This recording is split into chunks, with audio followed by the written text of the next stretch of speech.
So here she is, right behind me, my new motorbike, which is hopefully going to take me around the world. My first bike, and maybe my last bike, who knows.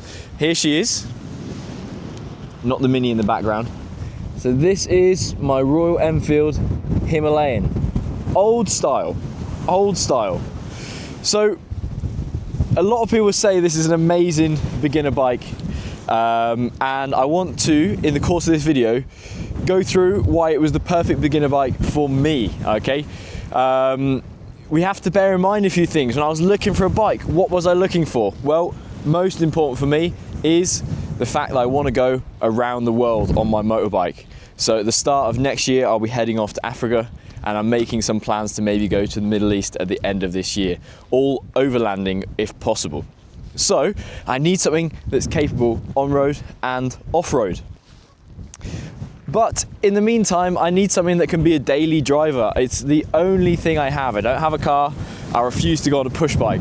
So my motorbike is the only way I can get around, right? So it needs to be something that's suitable for commuting, because I do have a real job, unfortunately. It needs to be something that can handle a bit of luggage as I'm going around, because I've got other things to do in my life, as much as I don't want. It's also got to be comfortable. I probably haven't mentioned it enough, but I did break my foot in Indonesia. Bruh. I think it's alright. No, I broke it. Not good. Oh, I broke my ankle.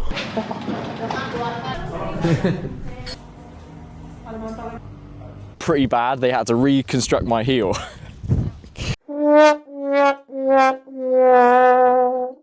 So it needs to be something comfortable to ride on, and something that can I can handle with my foot injury. And of course, it's got to look good.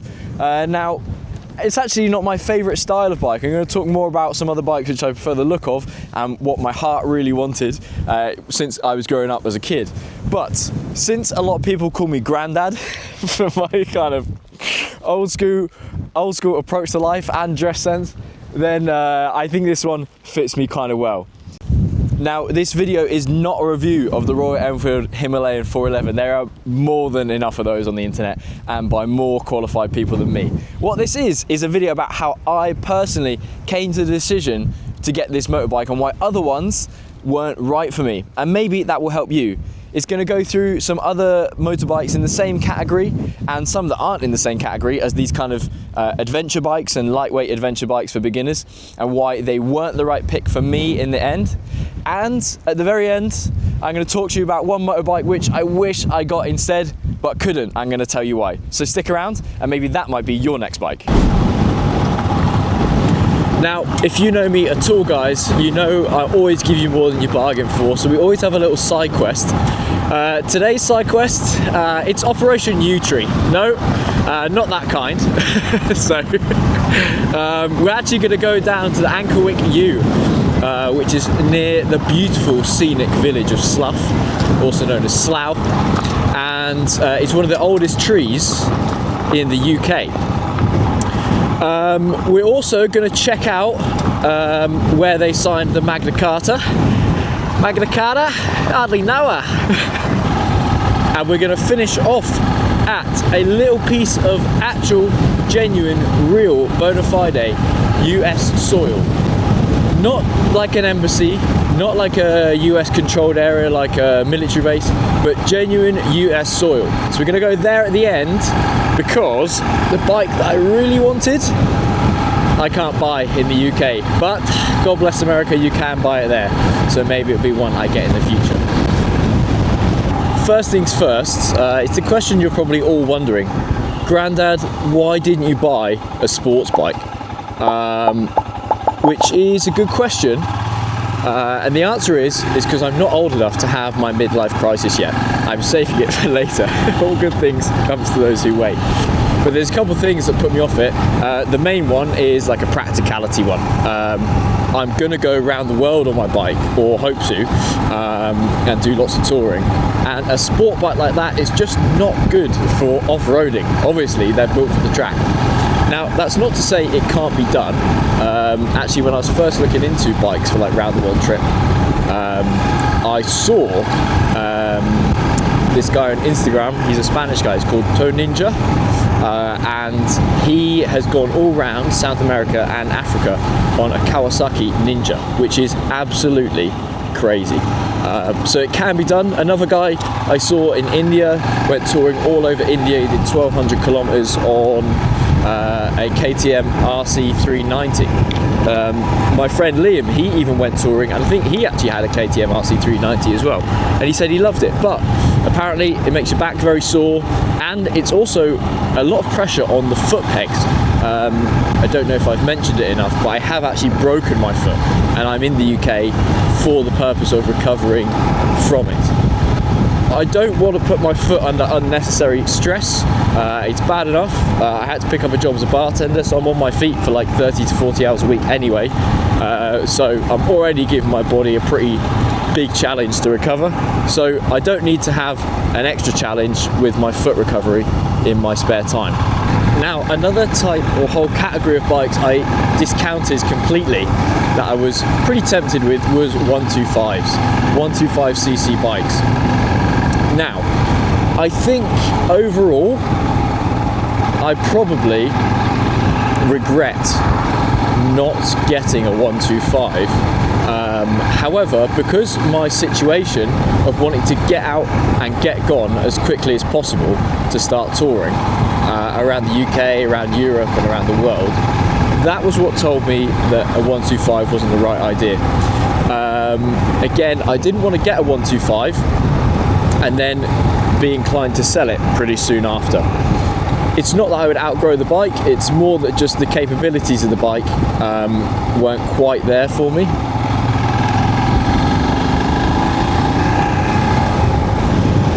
That's the only person I can actually overtake on the road. Looking back, I think in an ideal world, a 125 would have actually been perfect. But I think talking about why not getting a 125 wasn't right for me, and why I regret not getting a 125 is something for another video. So if you'd like to see that, and you want to drop your comments on whether it is or isn't worth getting a 125 as your first bike when you can just do direct access, then drop it down below. Now, that's not to say that crazy round the world trips can't be done on a 125. Actually, I got in touch with Kiki Rides and I Love Motorbikes, who were the first people to ride from London to Cape Town on a 125. And I asked them for like their thoughts on it, and they said, you know what, they actually loved having a 125. It made them feel much more integrated while they were traveling, because most people, except foreigners, don't have these big motorbikes to go around the world on. It was also convenient for them due to the light weight, easy to pick up and things like this when they drop it inevitably. It was just, I think, a fun challenge, right? But overall, they said the times where they would have wanted a bigger bike would be those long stretches on the road where they just want to get home, or the capacity for more luggage and to be more comfortable going up hills and stuff. So since people have already done it, I thought, okay, it's not for me, I'll let them have the glory. I'll find someone else's footsteps to walk in.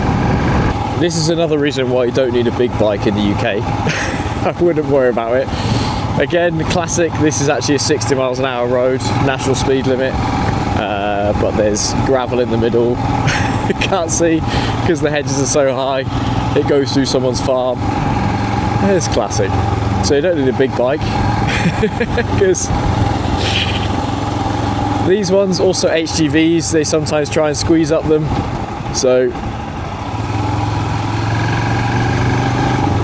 and that's what I mean, especially in the UK, you're hard pressed to outgrow the bike. I mean, I think probably people that like spend a lot of time on a 125, I think they're probably better riders overall, aren't they?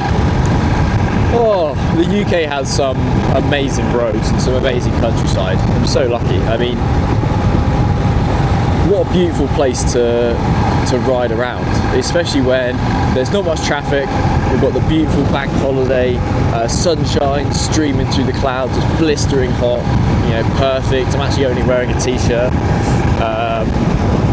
you know, but honestly, look at this. I mean, it's so beautiful, so picturesque. Very, very lucky to live where we live. And there we go. Very nice to see a St George's flag out.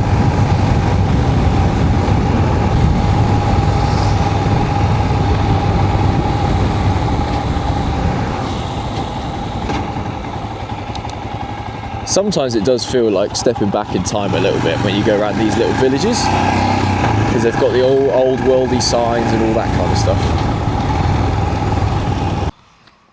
So I just got off the bike at this viewpoint to show you why I didn't get a bigger bike. But look at this, I've had a head-on collision, didn't even realise.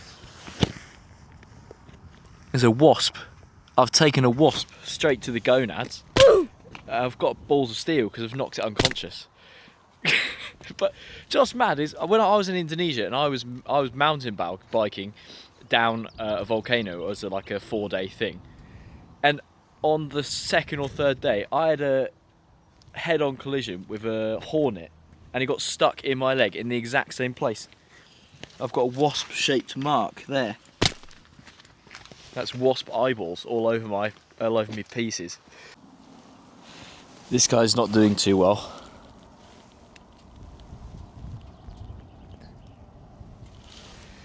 I'm concerned it might be game over for him actually, but we shall give him an honourable funeral. There you go. It's what he would have wanted. Anyway, why didn't I buy a bigger bike? I didn't have enough money to. No, that is part of the answer, to be honest. But why didn't I buy something like a CV500X for off-roading, a Suzuki V-Strom, a beautiful Africa Twin or something like that, or a Tenere? This is what people seem to think is perfect. The thing is, it's too much bike for me to handle. I know I'm going to drop it loads. I need something that can like tick along at slower speeds while I'm getting used to off-roading and stuff. And I need something easy to manage. And that's what the Royal Enfield Himalayan was to me. A lot of people have said they have these bigger bikes, but they choose to go out on the Himalayan. And it gets that endorsement time and time again. So that's kind of why I went for something smaller instead of one of these big, powerful, very sexy motorbikes like the Tenere. I feel like something like that, a Tenere might be something for me to look out at in the future. This is one of my biggest fans. Wasn't even the road, I'm in the lay-by. Some people, driving a Tesla, that's all you need to say. Electric, no thank you. The place actually where I've stopped is, this is called White Hill, just outside of Kingsclear, but it is the area of Watership Down, where that guy wrote that book about the rabbits. I'm not a literary connoisseur, but I have heard of it, so that might be interesting. So there's lots of nature here. It's an area of outstanding natural beauty, but for that reason I can't take my motorbike down that byway, which is very sad. It's almost 2 o'clock and today I haven't had any coffee. That is incredibly unlike me. So I think what we're going to do is we're going to head to the pub. Going to see if they do a coffee there and get something to eat, and then we'll be on our way. And on the way there, I want to talk about another bike which I really wanted, but I didn't think was right for me in the end, especially right for me personally as like a long distance adventure bike. Now, that bike is the Suzuki DRZ. Now this is a small little bike, but it's super popular. It's got like a real cult following, and when I first read this bike I thought, wow, this is perfect. It was described as like a thumper, perfect for beginners, indestructible, reliable, and I thought, hey, this has got me written all over it. But there was a couple of issues. First of all, they're not the easiest to find in the UK. At least not the DRZ for off-roading. There are lots of them used as what do you call them, like supercross bikes. but I don't know if there's any difference between the supercross kind of versions and the off-road versions except for the tyres. So that was one concern, was I didn't want to get something that was kind of spec for the street. Ultimately, that bike was just too off-road focused for me. I don't think it was comfort enough. If I just wanted something as like a green laning machine, something for like days out of the weekend, then honestly, that probably would have been the one I got, because it seemed perfect to learn how to work on, reliable, fun, easy to ride. But as an all-purpose thing, remember, I need something like to get to and from work as well. It's my daily driver. I need something a little bit more flexible.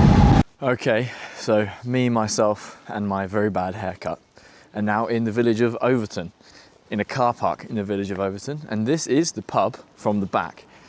And I'm gonna go and have a coffee, or maybe get told it's locals only and I can't come in. Carling, £4.80, you know it's a good one.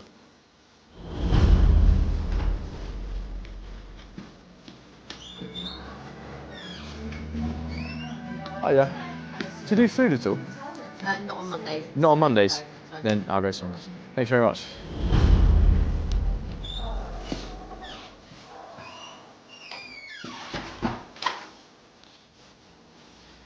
Right.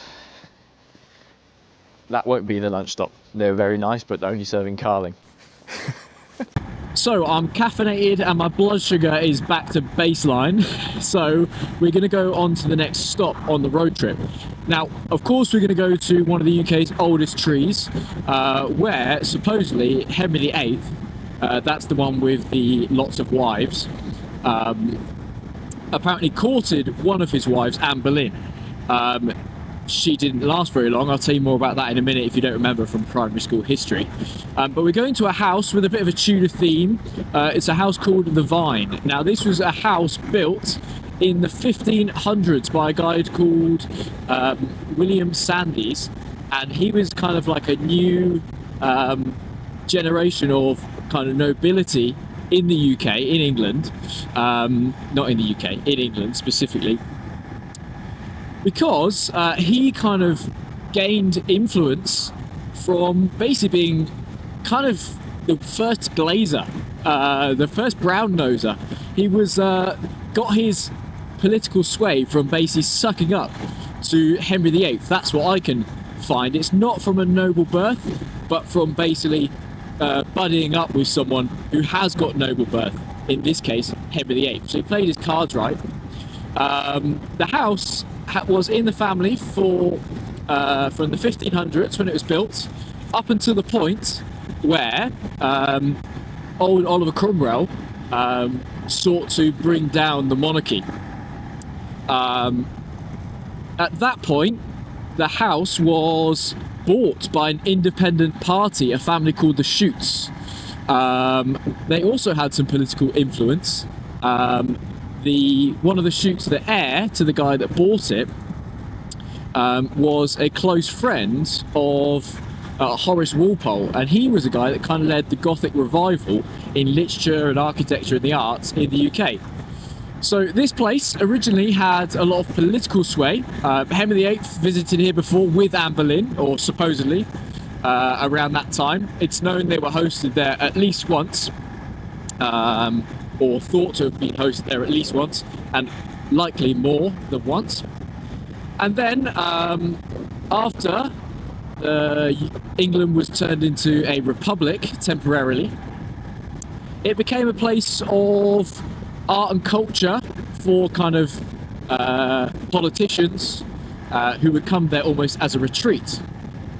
So we're going to go check that out. It's a National Trust property. It was given to the National Trust in I believe somewhere around the mid-1900s, and has stayed with the National Trust since then. So just before we do get to the Vyne, while I'm waiting at these traffic lights, what I do want to talk to you about is another bike that I wanted to get but I decided wasn't right for me, and that is a Yamaha WR250R. And again, this is one which at the end of the day felt too like off-road focused for me. it's the kind of bike where if I was just going to Africa or I was just touring on it, it would probably be ideal. But because it's something I've got to use in the UK in the meantime, and knowing that when I first start and I first kind of grow and learn how to do touring and ride a dual sport and off-road and all these kinds of things, I knew I'd be doing a lot of on-road stuff as well. I wanted something that was a bit more road focused, but these look amazing. I think these are super sexy bikes, and actually I had on Auto Trader bookmarked a WR250R, and they were police ones. They were actually ex-police ones, but in the end, by the time I come back from living abroad and ready to get a motorbike, they were gone. And again, they're pretty hard to come by in the UK, but these ones have amazing reviews. If they were a bit easier to come by, this one probably would have been a top contender. It is quite impressive that, you know, even in the 1500s, they did have the foresight to build such a large car park, knowing that in sort of 500 years, it would become a bit of a local tourist hotspot. I mean, I personally believe I should be able to park in the disabled bay because of my foot, but I don't think... have you ever seen a motorbike with a disabled badge? It's open till 3. And it's £19. So, there's the map. It's a 15-minute walk. I'm not going. I've got a motorbike. I think we're going to go and look at it from the road.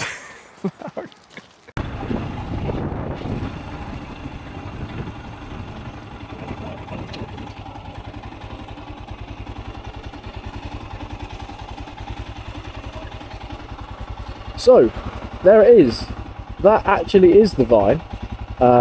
You can see, I don't know how well you can see, but it's got red bricks, which looks normal today, but apparently it is not that normal.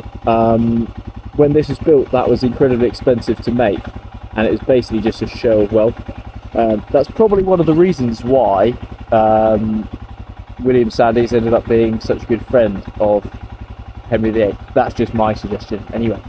So that's what the Vyne looks like. It's actually closed now, so I'm basically just doing a tour of kind of historic car parks of the UK.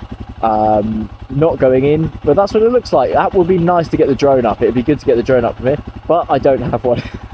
Here's one you're probably thinking, why didn't I get that? And that is the CFMOTO 450 MT, the Ibex.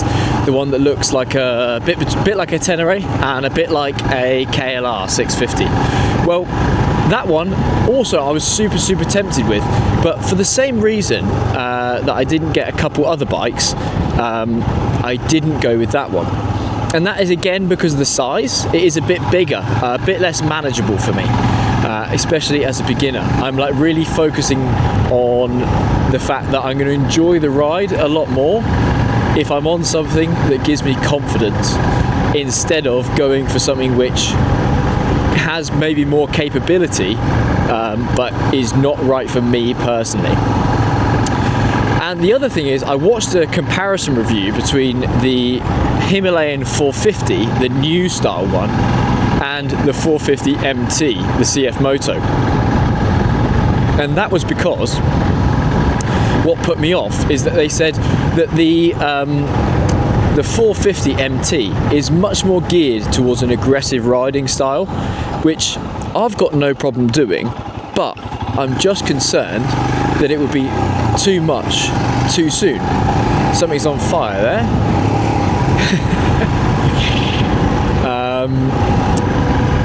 It would be too much too soon. They said it was a high revving off-roader, so you need to have it more in the high end and carry more speed to get the most out of it off-road. Whereas the Himalayan 450, they said it was a lot like the 411 in that it had a lot of the power low down. It was more torquey kind of power as opposed to like a horsepower kind of power. While I'm on the way, I want to continue with a bit of the Tudor theme. Now, Ankerwycke Yew is a very, very old tree. It's actually thought to be maybe one of the oldest trees in the whole of the United Kingdom. It's been estimated to be at least 2,000 years old. That is incredibly old. That's almost as old as Jesus. It's very old. So it's been around for a long time, and supposedly Henry VIII used it at a place to court Anne Boleyn.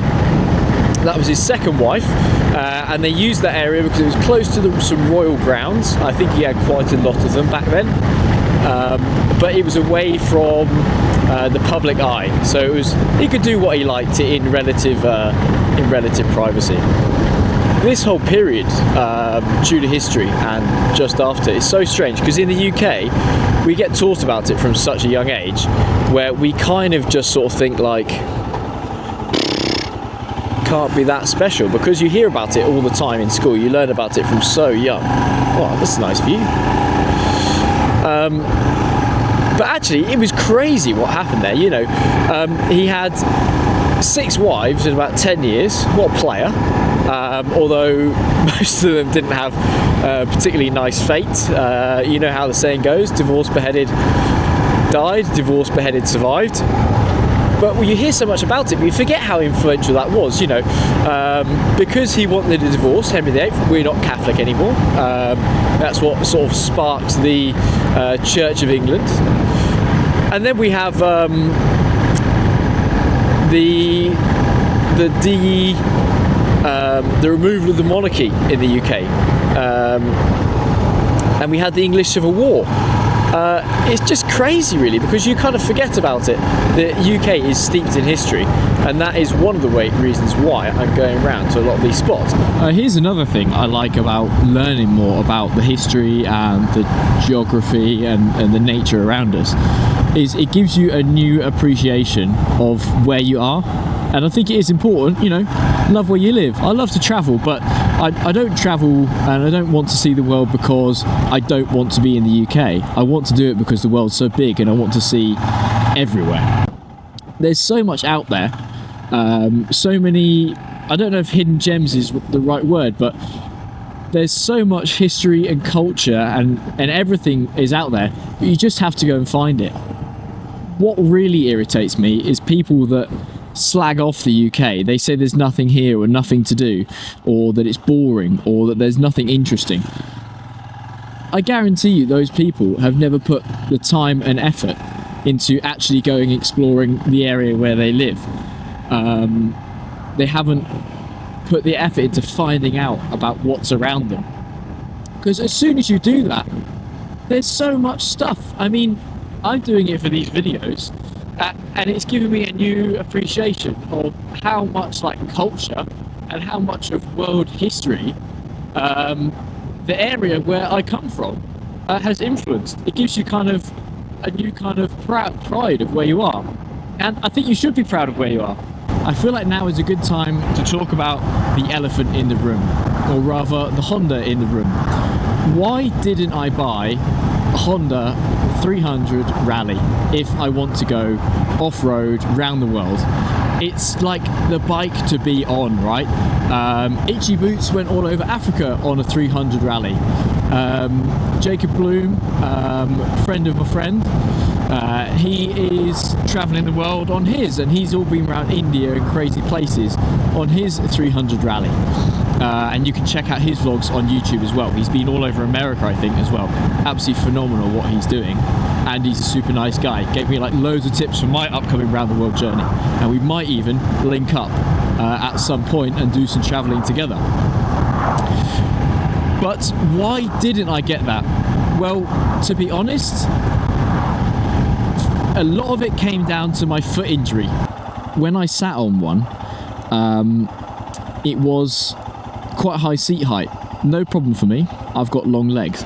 The problem was, it really hurt my feet to put the pressure through my toes. And that was even while it was on the side stand, and then just kind of rocking it up into this kind of neutral position where I'm standing kind of 2 foot. Because I was on my tiptoes to do that, it put a lot of pressure through my toes and my foot wasn't fully recovered. that really put me off, and it made me kind of put into perspective the kind of issues I might have with my foot going forwards. I don't want to have to put my foot down, put all the pressure through my toes, and then have this bolt of pain. It's really going to put me off, and it's going to knock my confidence when it comes to riding. I actually have ridden a Honda Rally, and I have ridden one off-road. The first time I learned to ride a motorbike, I mentioned in my last video, was in Thailand. And I did it with an English guy, and he put me through my paces, and I basically did CBT in Module 1 with him. It was almost identical, but slightly more in-depth than what actually I did when I did my training in the UK. And I rode the Honda Rally, and I loved it, and I felt comfortable on it straight away, even though it was much bigger than the KLX 150 I was on. And actually, it fit me really well. It was a really, really good size for me. So this is another reason why my heart is telling me that's probably the right one. But it was just the pain from kind of having to stand on my tippy toes when in that neutral position that put me off. On the same subject, the Vogue Rally, or Vogue Rally, it's like a Chinese knockoff of the Honda Rally, but it has some very, very positive reviews. I also sat on one of these, and I liked it. I like the feel of it, I like the styling, and apparently it's very well made. Cynics will tell you that because it's Chinese it's no good, but I guarantee you look at what you're watching this on, it was probably made in China, and that probably doesn't cause you too many problems. So I wouldn't say it's the Chinese aspect, but it is untested. I don't know anyone who's done any proper off-roading on this and any long distance stuff. And it's not the capability of the bike that I'm concerned about. I'm pretty sure it will be just as capable as a Honda Rally. It's the durability. Honda is kind of like the gold standard for like reliability and bulletproofing bikes, or at least those whole Japanese bikes in general. Chinese bikes, they don't have a reputation for reliability. That concerns me when it's my only mode of transport and I'm going around the world on it. It also concerns me about the parts availability. When I first read about this, I thought, parts availability? What does that matter? I'm going to be in the middle of nowhere, so if I need a part, I'm going to have to get it sent to me anyway, no matter what it is, whether it's Royal Enfield, Honda or whatever. They're not going to have the exact parts I need. But when I looked into a little bit more detail, it came down to this. It's less easy to bodge parts for that Vogue than it is for something like the Honda, which is built on a platform which is shared across a lot of other similar bikes and hasn't changed that much and is well established pretty much everywhere. Everywhere people ride Honda motorcycles. They're the leading motorcycle brand in the world. They sell way more than any other type of motorcycle brand. And because of that, mechanics everywhere are familiar with the way in which Honda engines and Honda parts work. That means even if they can't find something specifically they need for your bike, they can probably bodge it. And that is a big, very important thing when you come to being in the middle of nowhere. And also, as someone who's not mechanically inclined, needing someone else who can bodge it for me. This is Windsor Park, and all the lakes here and this whole area is actually man-made. It's called, the big lake is called Virginia Water, and it was all made by King George III, and it's much loved by the royals apparently, and there's a couple statues of some of the kings around here, so we're going to see if we can find them before we move on, because we're very close now to the Ankerwycke tree. It's pretty close, this whole place, to Windsor Castle, which would explain why it's so popular with the royals. King George, he was the king during some quite significant historical events. He was a king during the American War of Independence, which unfortunately we lost, so can't win them all, you know what they say. He was also the king at the start of the Industrial Revolution. That one was quite significant. I've heard that that's important. And and he was afflicted by several bouts of mental illness. So King George IV was often in power, even though his dad was the king. And there is a statue, and on that statue there is a amusing inscription, and this is actually it. This is the statue of King George. That was very good timing. Now this is King George on top of his copper horse, and there's an inscription on there which says to my the best of fathers, and that was an inscription from his son King George IV, which was apparently ironic because they did not get on. That said, he's got a nice horse, and there's something to do with the position of the foot of the horse on statues. Like, if they've got 1 foot up, it means they went to war, but the horse didn't die in the battlefield. If you've got 2 feet up, it means the horse died in the battlefield. And then if the horse has got both feet down, it means that the horse didn't go to war and didn't die from any war wounds. So I think that's right. You'll have to fact check me in the comments.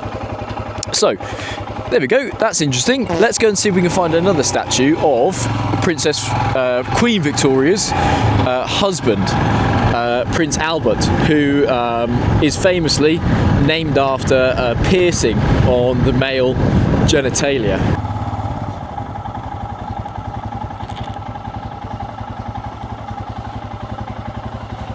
I might have to go through the foot entrance because it's not picking me up. This is the problem with the bikes, is that they don't often let you through. Oh, look at this guy.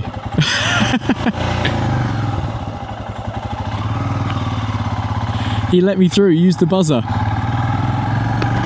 Thank you. Look at that, that's just what I need. One of my loyal subjects is helping me out. Fantastic, very happy. I had to follow someone through the gate on the way in as well. I'm led to believe it's a giant statue of a bell with a piercing in it. And let's see. It's quite a nice area. Hey, this is not it. This is saying private again. Oh God, not very good at directions. This is what I mean. I'm going to be so lost when I go anywhere.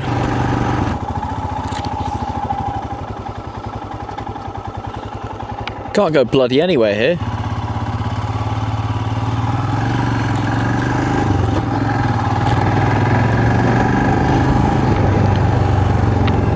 I think we're going to give up on the Prince Albert statue. Look at this, Magna Carta Lane. That's a pretty cool name for a road. And let's see if we can get there. I wouldn't be surprised if the actual just tree is closed. That's kind of what they like to do, is just close things that should be public. Now, where is it? Let's have a look at the map. Number 9, here we go. Let's see if we can get there. And there's your weather forecast. Cows lying down. It's going to rain on the way home. That would be bloody lovely. Except this one. This one doesn't think it's going to rain. He's expecting good weather. Oh. Okay. Okay, apparently not. Bank holiday. Has to rain, you know. Right, so it says it's here somewhere, but I did marine biology in my degree, not trees, so I'm not qualified to know which one it is. So I might, could be any one of these. There's a lot of them around. I mean, this is just tree central. So I'm gonna have to do some investigating. I suppose it is a yew tree, so it'll probably be when I go up and ask if it's waiting for a 14-year-old girl, and then that's probably. So behind me is Ankerwycke Yew. What better for a motorcycle vlog than to end it by hugging a tree, but this time not at 200 miles an hour, more at 2 miles an hour. But yeah, it's amazing because this tree, it's outlasted like the Roman Empire, the Saxons, the Normans, the Tudors. You know, it's, people estimate it to be 2,000 years old. It was carbon dated to be at least date back to 1160. So that makes it almost 1,000 years old for sure. But I read that they are not sure that that is actually how old it is, because the inside of the tree, the heartwood, the middle part of it, has rotted away. And that's normal with yew trees apparently. So they can't count the rings like you would if you want to age a tree in your back garden.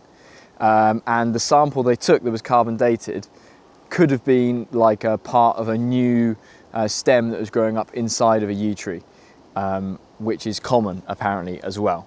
So, I mean, that's fascinating, really. And when you stand here, and just as I was walking up, it's quite sobering, to be honest, because it's like where I'm walking now, you know, one of the most infamous kings of England could have walked before. And that's one of the things that I love about the UK. I mean, it's just like, you forget sometimes when you're walking around that they have this stuff here. The tree as well could have been the location, it's rumoured to be the location that King John met the rebels and then signed the Magna Carta. Crazy. This tree could be the site that basically modern democracy was founded.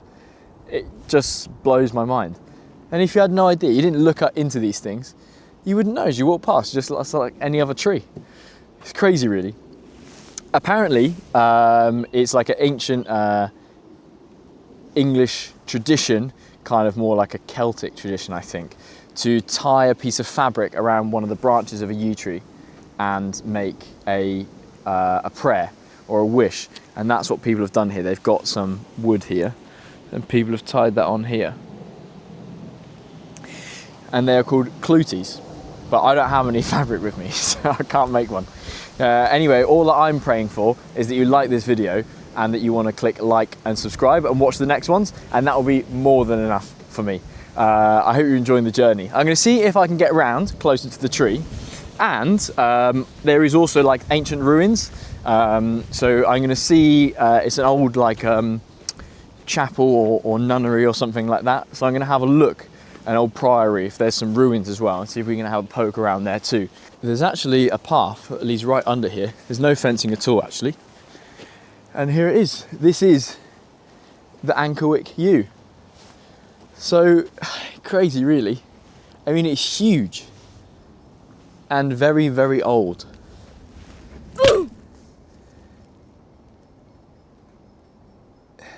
It is amazing, actually. It's weird. It's just a tree, but just makes you think about like the enormity and the scale of time, and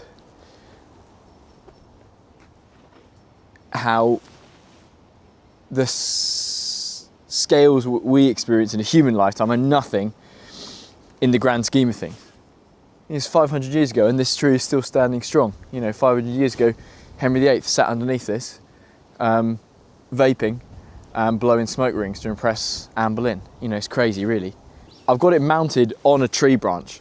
I'm gonna hug the tree now so you can see reference for size. And I'm exactly 6 foot and not a centimetre shorter, no matter what people tell you.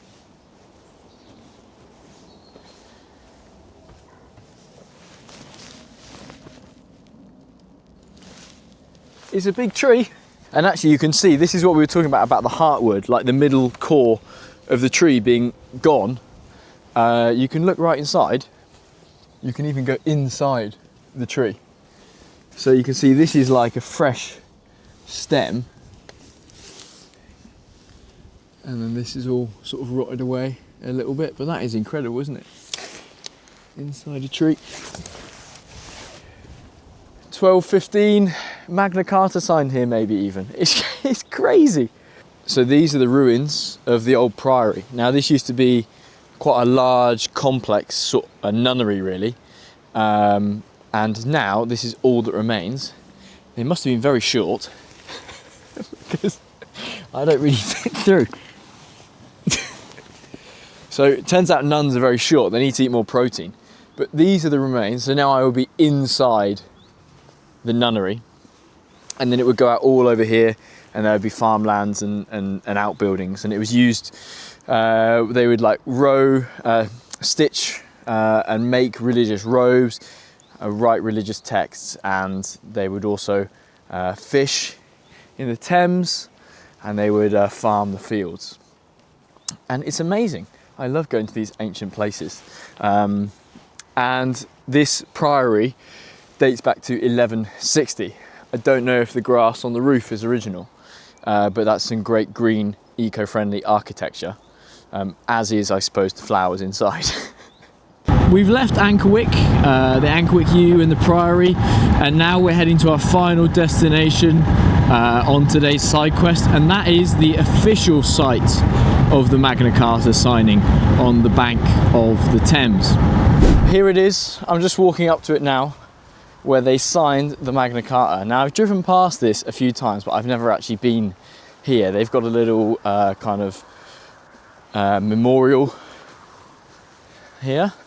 The chairs to signify the site where that document was signed, which showed that the king was not above the law, and that the rule of law, not the rule of the king's will, was final. And I suppose, since it's been a long old day, it's only right that I take a seat. Oh, the chairs are original. Since the dawn of time they've been here, or at least since the Magna Carta. And there we go.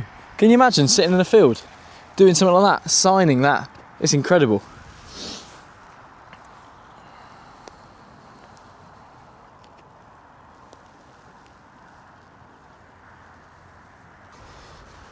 I'm sure these wicker statues have some significance. Although that significance, I'm not sure. This one looks like he's holding a giant moustache above his head. Oh, it's a bird. I'm a marine biologist, not an ornithologist. Now we're just on our way to see if we can track down the JFK Memorial. It's not actually signed. There's no sign around, so I'm just going to see if I can find it. I think it's down over in this corner. And then I'll tell you what bike I wish I got. So this is it, the final stop on today's journey. Just behind me there is where they signed the Magna Carta. And as I go through these gates, I will be stepping onto American soil.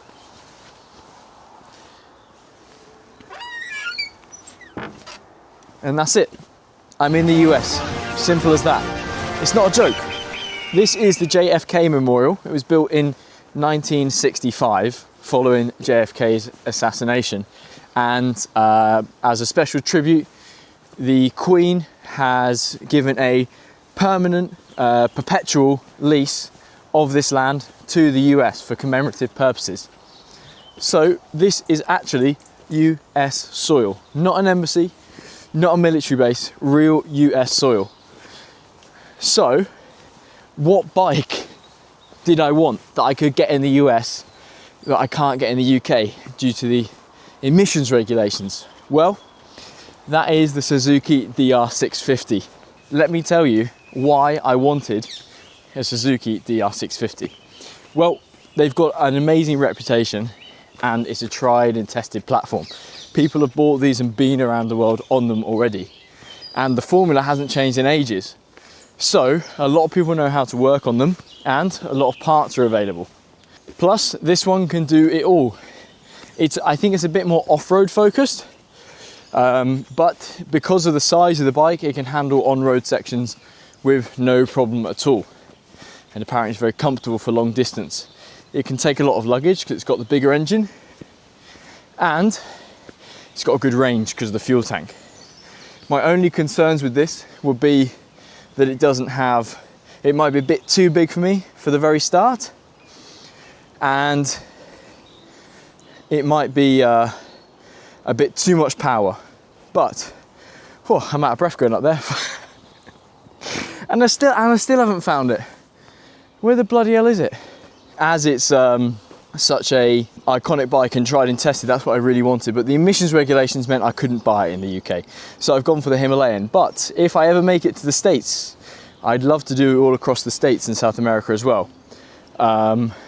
Then maybe I will invest in one of those. But what do you think? Did I make the right choice? I mean, one of the things that really sold me on the Royal Enfield Himalayan 411, the old version, is that it was, everyone I spoke to that really knows a lot about motorbikes says they love it and that they choose that over other bikes in their garage. So I thought, wow, if it gets the respect and the kudos from real experienced bikers that have ridden and have access to bigger, meatier machines, then it must be good. And everyone says how fun it is to ride, and I am finding it fun. Did I make the right choice? Was it the right bike to buy? What did you get for your first bike, or are you still looking? And if you've got any other questions you want me to answer in the next video, then pop it down below. If you like this video, then please drop a like, comment what you want me to talk about next, and subscribe for more. Thank you so much for watching. It helps a lot and I love making them for you, and I'll see you in the next one.